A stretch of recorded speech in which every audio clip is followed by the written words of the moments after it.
Hey guys, Peter here to do an album review. Today I'm here to tell you about the latest from SkyEye, Soldiers of Light, out June 25th on Reaper Entertainment Europe. This album has 10 tracks, 57 minutes in length, and this is the band's second full-length studio album. They are a Slovenian heavy metal band. Now, this album blew me away. It blew me away in terms of how it's constructed. It blew me away with the quality of the sound and the execution as far as the vocals go. This band has a lot of similarities with the new wave of British heavy metal sound, bands like Iron Maiden and Judas Priest.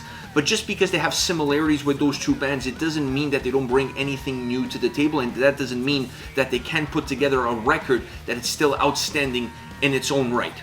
Once you get started with this album, you realize that the structure of the record has the same old school feel that the sound has. It's a record that starts off with an intro track that bleeds into the second song on the album. Then that first half of the record has songs that really mix power, strength, drive, and melody. It dips in the middle with Brothers Under the Same Sun, a song that's absolutely epic. The longest track on the record that really sets the break and it sets the tone in terms of what came before and what comes after. Right after that, you have another interlude track that bleeds into the start of the next track, and then you have the second half of the record. So an album that has a clear-cut divide between the first half and the second half. Both halves are very equal to each other. I felt that the second half of the album was perhaps a little bit more mixed matched in terms of what you're getting out of the songs, in terms of the power that they have and the melody that they carry. On the first half of the album, there's more of a decline, or there's more of a linear path, if you will, from the starting point all the way to the finishing line. So it's an album that has a lot of similarities from both halves, going from one to the other, but at the same time, they feel very different to me as the listener, and they have a lot of different characteristics in terms of how they're constructed, more so than in the actual soundscape that they carry. Once you get into the sound, this album is phenomenal. It comes at you with great presence, really clear sound, that old school heavy metal soundscape that just permeates throughout the album, fills in all the blanks. It just has so much life, it has so much depth. It's not necessarily an album that offers layers to the listener. What you see is what you get, but what you get is this larger than life sound, image, and experience that just makes this album feel very powerful, very big overall. Perhaps one of the reasons for that big volume, big presence outside of the vocals, and we're going to get into that, is how the drums and guitars really work well with one another. I felt like the drums, more often than not, really helped the album feel a little bit grounded, added some heaviness at times, not always. It helped with the tempos, but it really created the baseline, it really created the foundation of this record. You can't have an album that sounds like this, that feels like this, that has this big wall of sound coming at you at every single turn, without the drums kind of setting the groundwork that it's really needed in order for everything else to be built upon. One of the things that gets built on top of it is definitely the guitars. Great drive, great sound, but let's get into the solos. That's where they really shine on this album. I felt like throughout the record, they always add something to how the songs are being put together. Either they push the song forward by creating momentum, or they add a little bit thickness and volume and even heaviness to the way you perceive the song. But once it gets to the solos, the consistency is just phenomenal. There's not one single solo section on this album that you don't get blown away by it. With the quality of execution, with the quality of sound, and in terms of what it gives to the song, how much bigger it makes these songs feel, and the presence that it gives to them is just outstanding work as far as the guitars go. Really adding that old school, classic heavy metal approach, not just in the overall construction of the tracks, not just in the overall delivery, but then in those solo sections as well. Really blowing the rooftop off of this building that is this album, and just creating songs that just absolutely feel like they have so much life in them. On top of all of this, you have Jan on vocals. Absolutely phenomenal. Phenomenal tone, phenomenal delivery, phenomenal range. The perfect voice for the perfect album, for the perfect style that this band has, for the perfect approach. It looks like this guy was frozen, like cryogenically frozen through time, and they brought him over from the past into the present.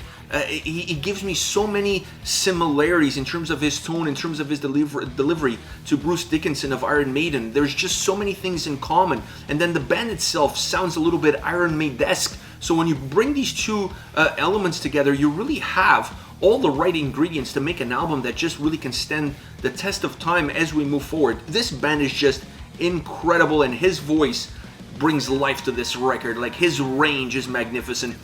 Every time that you're listening to a song and you want him to kind of push the envelope and take those notes a little bit higher, like push it one step further, that's exactly what he does. He understands what the track calls for, what the track needs, and then he has the skill set necessary to really pull it off.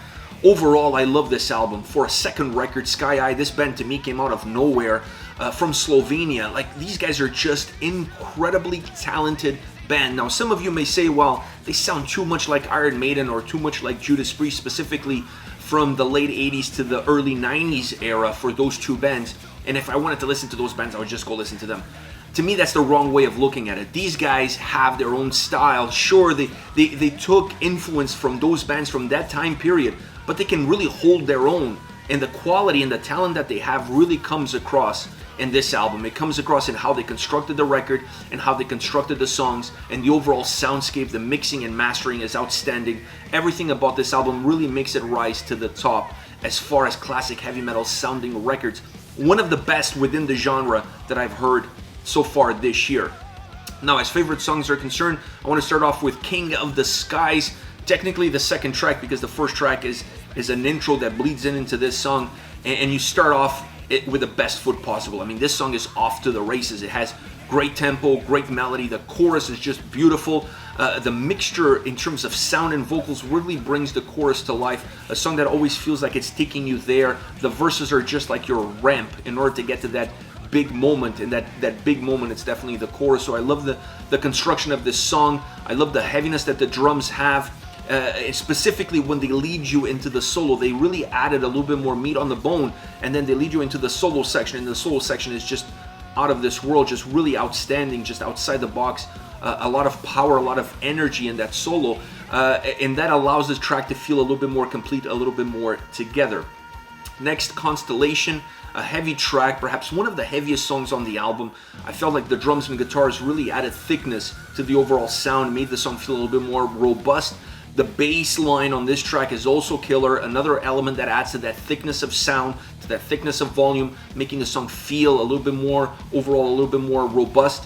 The verses are a little bit more methodic, and then more explosive, more linear, more straightforward when you get into the chorus. This allows the track to be a little bit unbalanced, but it's still very well connected, which doesn't make you feel like you're losing track of where you are within it. A song that feels like it's giving you some sort of direction, not necessarily a linear direction, but a direction nevertheless. And I really like the combination of drums and guitars.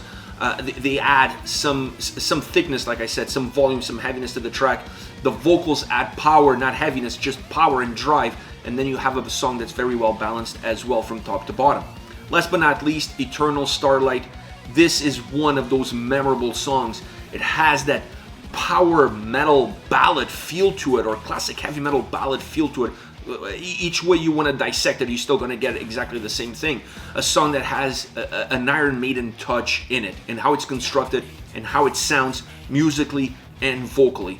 I love the fact that it's more methodic, a little bit more cleaner, more linear in the verses, super explosive, over the top even, if you will, in the chorus, allowing the track to be an absolute roller coaster ride, but giving that ballad sense, and then really exploding into the chorus, which is a very traditional way of creating a classic heavy metal ballad, or a power metal ballad for that matter. So I really like the design, I really like the construction, and I like how it sounds. The vocals on this song are just beyond belief. Like, I really felt like he took the track all the way to 11 with his vocal performance on it. This is it. This is SkyEye with Soldiers of Light, out June 25th on Reaper Entertainment Europe. Let me know your thoughts on this band. Use the comment section below. I'll be reading those and getting back to you. Take care, guys.